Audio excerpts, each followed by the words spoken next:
चल रहा है डिफरेंशियल इक्वेशन। तो डैश हार्मोनिक ऑसिलेशन में पढ़ा था आपने इन mechanical system.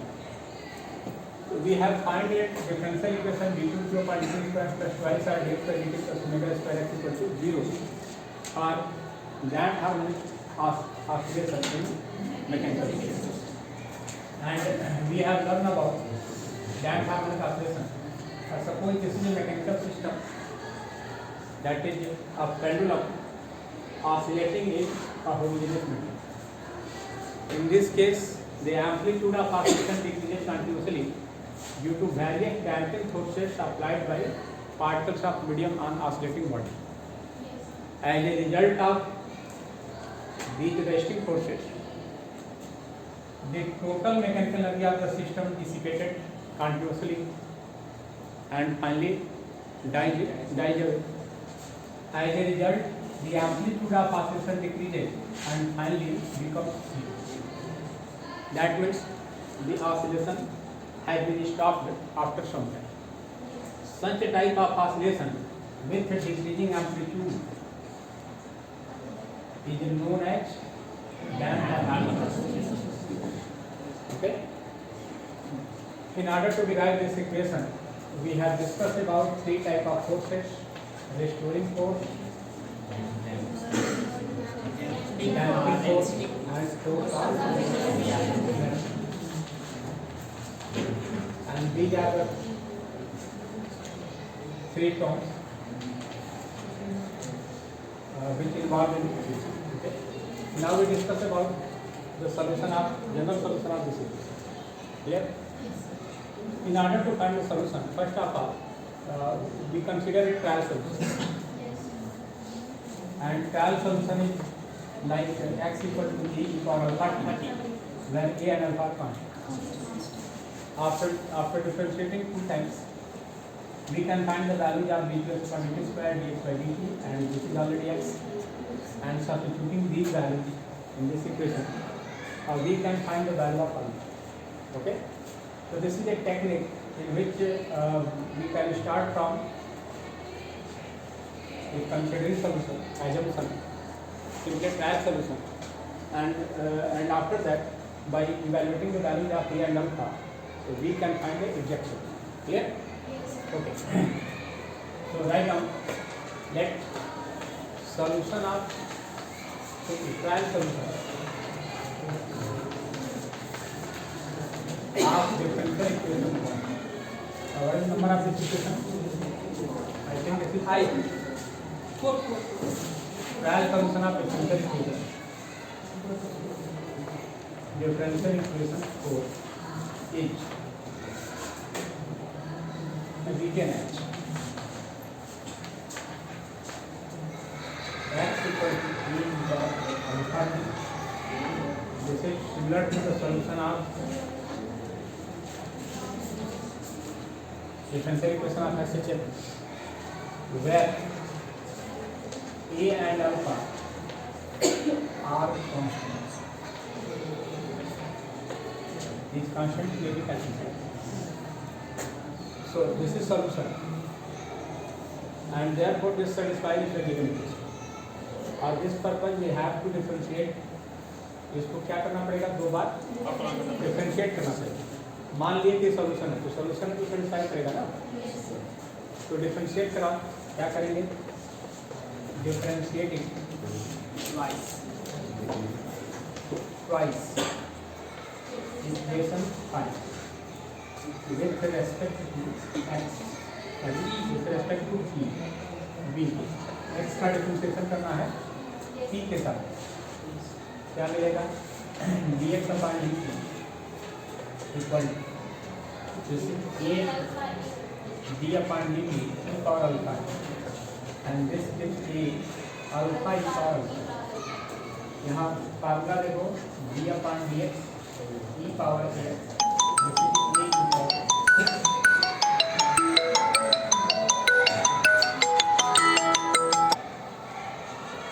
This is solution.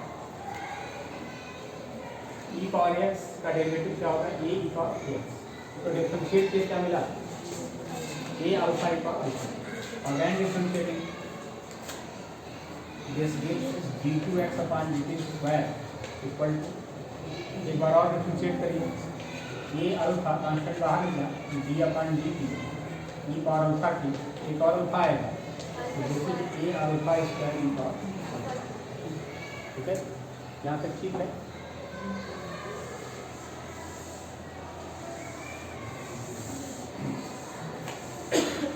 Now, substituting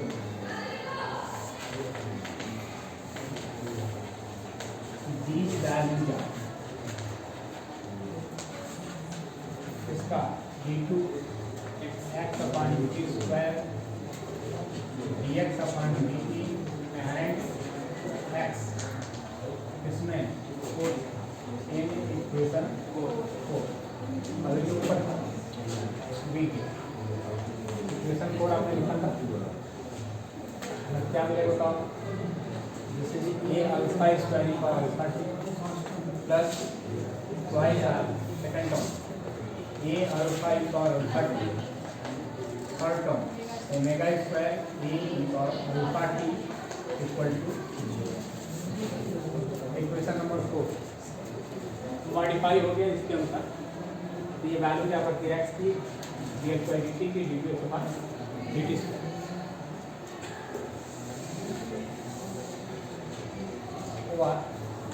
A e power alpha t, you can take A e power alpha t as a common, इसको common ले रहे हैं तो बच क्या रहा है alpha square plus y star alpha plus omega square,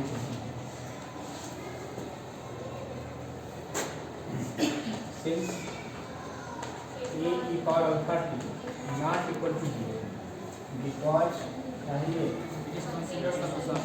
it is considered this is, यही एजम्पशन था, दिस इज सोल्यूशन, यही ट्रायल सोल्यूशन, बिकॉज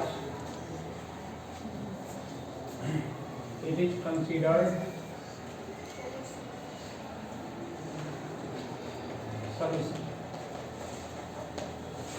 चलो ये 0 नहीं होगा, और प्रोडक्ट का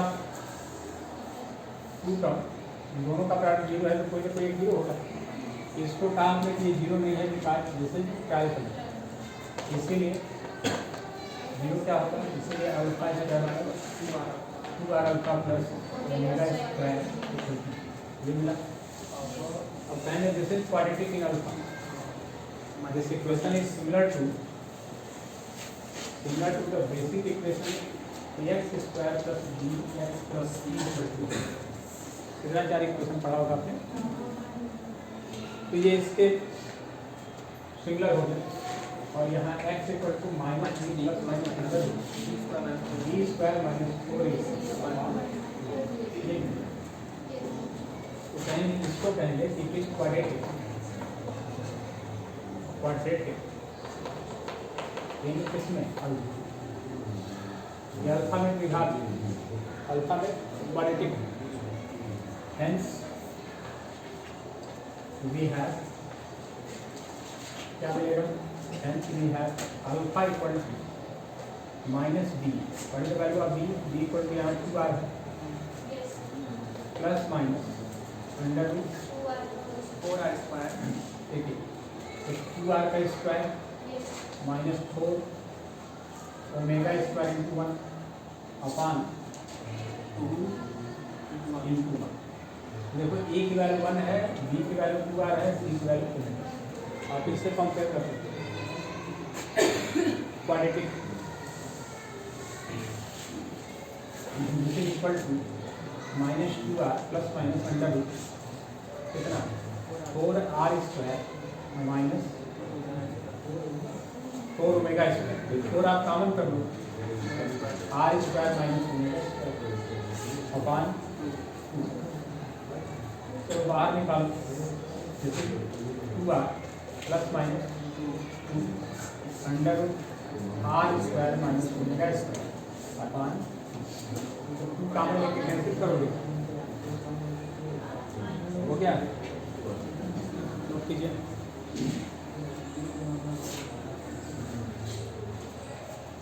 तो 2 बार डिफरेंशिएट करके वैल्यूज रखने के बाद ये पावर अल्फा टी कॉमन किए, और कहे कि ये जीरो नहीं है, इसलिए ये ट्राई करता है, तो जीरो क्या होगा, और ये जो जीरो होगा जैसे क्वाड्रेटिक इन अल्फा और अल्फा की वैल्यू था। चलो टू काउंट करके काटेंगे।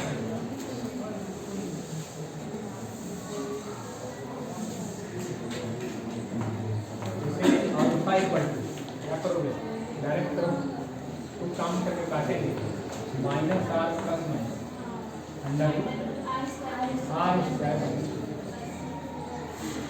ये अल्फा और alpha equal since alpha again in similar to simple harmonic motion case, उसके अनुसार कि वहाँ भी अल्फा की दो वैल्यू आती है और यहाँ भी दो वैल्यू है अल्फा की, एक प्लस माइनस और एक। और देखो जो सब्स्टिट्यूशन था डिफरेंशियल इक्वेशन निकालते समय वाई सार equal to b by m minus k, यहाँ क्वेश्चन है कि why we are taking two r, instead of r भी ले सकते थे, लेकिन आर लेते तो यहाँ जो सोल्यूशन आ रहा है इसमें टू नीचे फ्रैक्शन बचा है और लिखने में असुविधा। तो सिंप्लिसिटी के लिए हम डी बाई एम को क्या ले लिए हैं, तो यहाँ अल्फा की दो वैल्यू आ रही है, प्लस और माइनस, तो लिखेंगे सिंस अल्फा है टू बाई कौन कौन से माना alpha one equal to minus r plus under r square minus and alpha two equal to minus r minus under r square minus, ये दो value two value. Hence, the general solution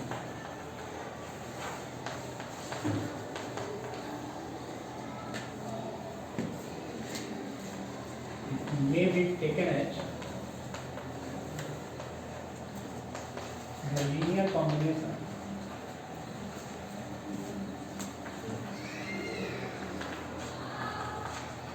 of these two solutions.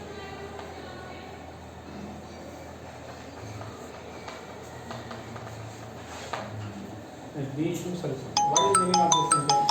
क्या मतलब है इसका? Alpha की जो values हैं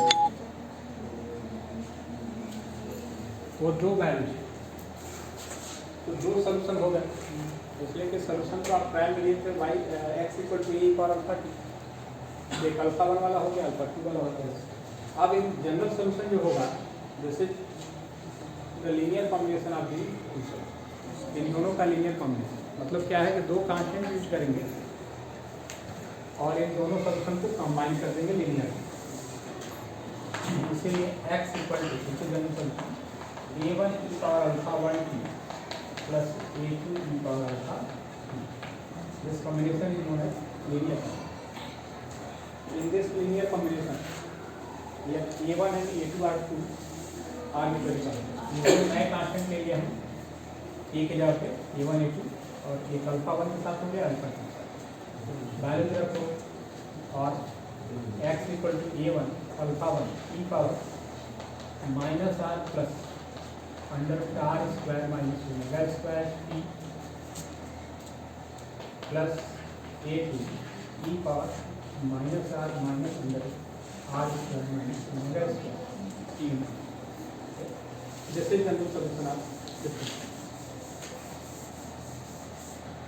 equation number 6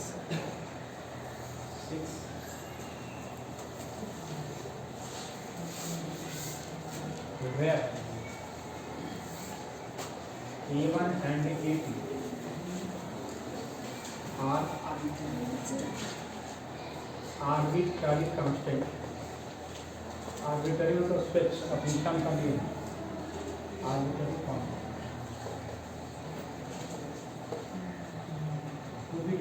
इसको हम डिटरमाइन करते हैं। बच्चे ये जनरल सोल्यूशन है।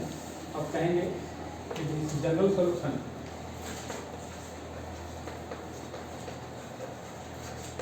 सॉल्यूशन डिपेंड्स अपॉन, इस पे डिपेंड करेगा द रिलेटिव वैल्यू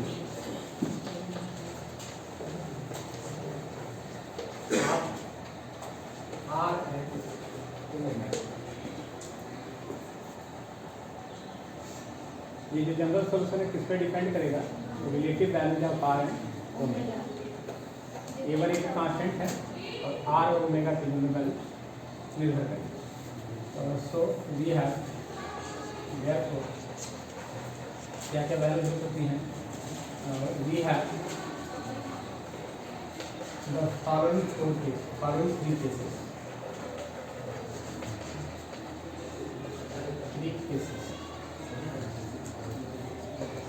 क्या होंगे बेटे। Case first, when r less than omega, अगला केस है। Second,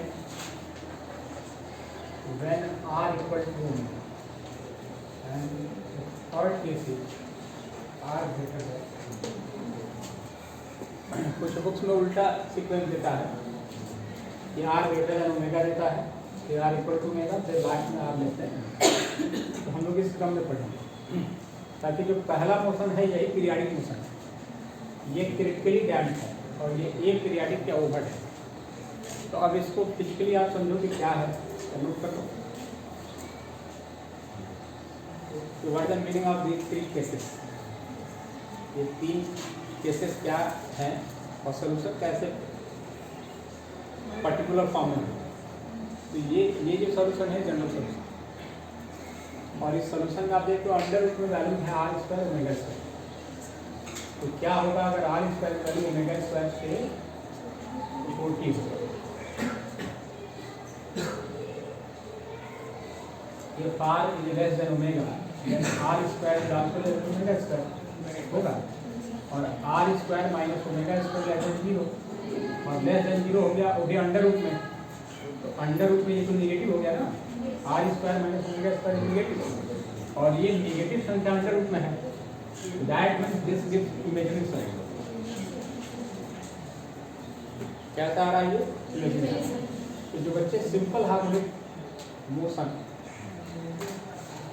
d2x/dt² plus omega square, ये डिफरेंशियल इक्वेशन था किसका, मैकेनिकल सिस्टम। और इसका सॉल्यूशन सेम ऐसे ही x इक्वल टू e और अल्फा की माने थे, अल्फा की वैल्यू दो वैल्यू जाती थी, alpha equal to plus minus i omega. तो जनरल सॉल्यूशन आता था a1 की पावर आई ओमेगा टी और a2 की पावर माइनस आई अल्फा ओमेगा टी, और इमेजिनरी आता था। तो यही इमेजिनरी सॉल्यूशन साइन और कॉस के रूप में कन्वर्ट किया। ठीक है, जब तक सॉल्यूशन एक्सपोनेंशियल इमेजिनरी फॉर्म नहीं आएगा तब तक साइन और कॉस, और साइन कॉस नहीं आएगा तो पीरियाडिक नहीं आएगा, पीरियाडिक नहीं आएगा इसका तो आस्पेक्ट नहीं है। तो इसका मतलब है फिजिकली, तो जो बच्चे ये सॉल्यूशन जानते हैं उनके लिए यहाँ आसानी है। ठीक है, तो फिर हम imaginary solution exponential imaginary power मिल रहा है लाइक दिस, और इसको आप थोड़े थे x इक्वल टू a1 और एक आइलर थ्योरम लगाते हैं। आइलर थ्योरम पावर आई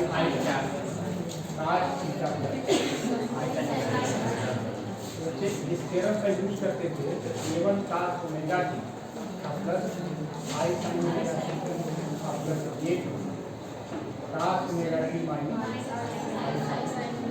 अब देखो ये साइन cos के टर्म में आता है, इसका मतलब है कि जो सॉल्यूशन है डिस्प्लेसमेंट है वो पीरियाडिक, साइन और कॉस पीरियाडिक फंक्शन।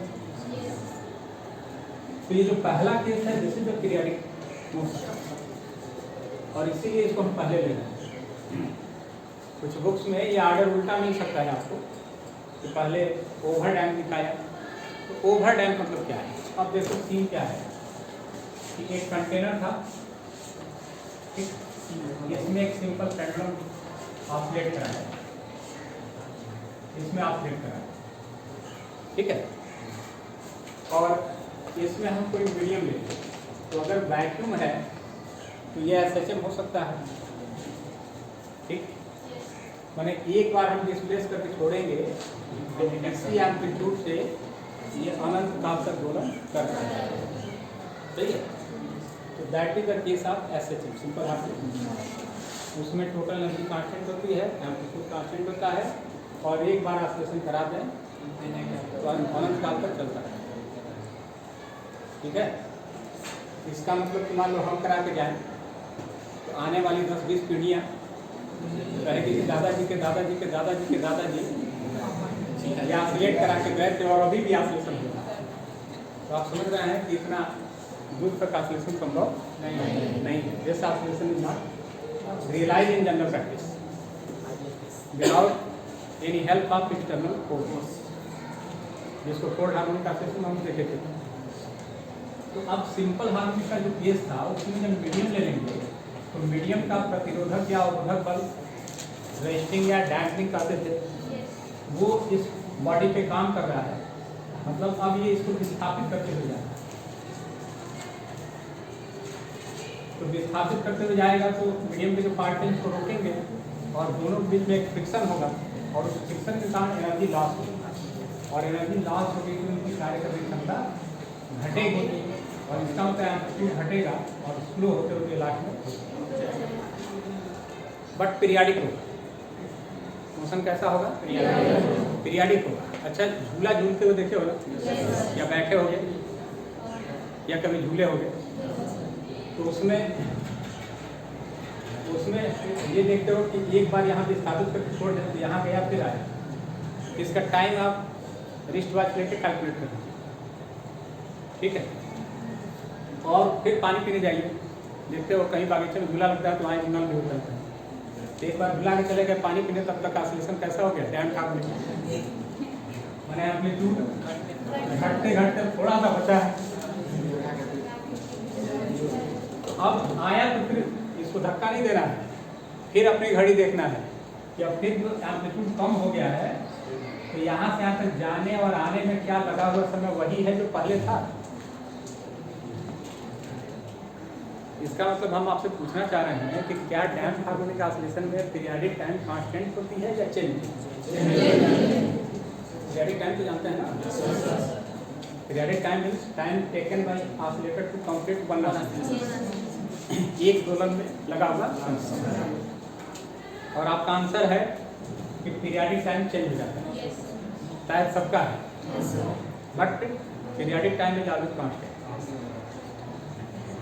आप एक बार इसको विस्थापित किया, ऑसिलेशन हुआ, कैलकुलेट किए, 2 मिनट का टाइम लगा, फिर पानी पीने गए, आ रहे हो, एम्पलीट्यूड कम हो गया, ऑसिलेशन हो रहा है, छोटा ऑसिलेशन हो रहा है, तो यहाँ भी यहाँ से यहाँ तक जाने और आने में लगा हुआ समय 2 मिनट, और कम हो जाए तब भी 2 मिनट ही होगा। और इसको आप रियलाइज कर सकते हैं बाय डूइंग एक्सपेरिमेंट करके, अब तब इसको रियलाइज कर सकते हैं कि वाकई ऐसा है या नहीं, ठीक है। लेकिन पीरियाडिक टाइम क्या होगा? कांस्टेंट, ठीक। अब देखते हैं कि जो डैम्प हार्मोनिक ऑसिलेशन है,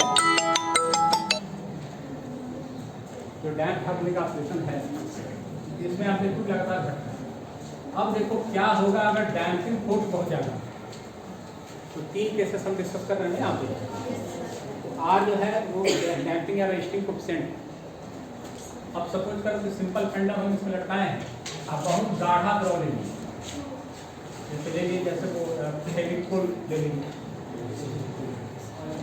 जी, या कोलतार ले लिए, कोलतार देखे हो, 6 महीने में पिघलेगा तब ऑसिलेशन होगा। या माड़ देखे होगे, हाँ, पहले के लोग एक तस्वीर भात बनाते थे, माड़ बनाते वही माड़ इसमें भर दिया। अब ऑसिलेशन करा रहे हैं तो यहाँ डिस्प्लेस करके छोड़ेंगे, धीरे धीरे यहाँ आएगा और यहाँ आते that is the case of over damping, इसको ए पीरियाडिक कहते हैं। यही लास्ट वाला केस, इसमें पीरियाडिक ऑसिलेशन नहीं। अब देखो कि जो बहुत डिस्कस था उसके जब कम डिस्कस लिक्विड ले रहा है, जैसे मान लो वाटर लें, या आयल में, तो विस्कोसिटी इसकी भी ज़्यादा है। तो अब इसमें डिस्प्लेस करके छोड़ेंगे तो तेज़ी से मूव करेगा कंपेरिजन टू प्रीवियस केस। बहुत गाढ़ा था उसके तुलना में स्पीड ज़्यादा होगी, बट यहाँ आते आते ये आसानी से आएगा और आके यहाँ पे पीरियाडिक मोशन नहीं है। This is the second case, r equal to. इसको हम लोग क्रिटिकली डैम्प्ड ट्रांसमिशन कहते हैं। और सपोज करो कि तीसरा मीडियम जो है वो एयर मीडियम, वाटर मीडियम, और इसमें मीडियम बहुत कम विस्कस, बहुत कम सघन, बहुत कम डेंस है। तो वाटर की जगह पे क्या हो गया, एयर। तो अब तो जो रेजिस्टिंग फोर्स है बहुत कम है, और इसको डिस्प्लेस करेंगे तो स्लोली ये डिक्रीज करेगा पीरियाडिक मोशन के साथ, और धीरे धीरे एम्पलीट्यूड घटते घटते लास्ट में system. This is the first r less than, और इसको हम लोग कहेंगे पीरियाडिक मोशन। जब जो मोशन है वो पीरियाडिक है, and this is the actual case of damped harmonic oscillation.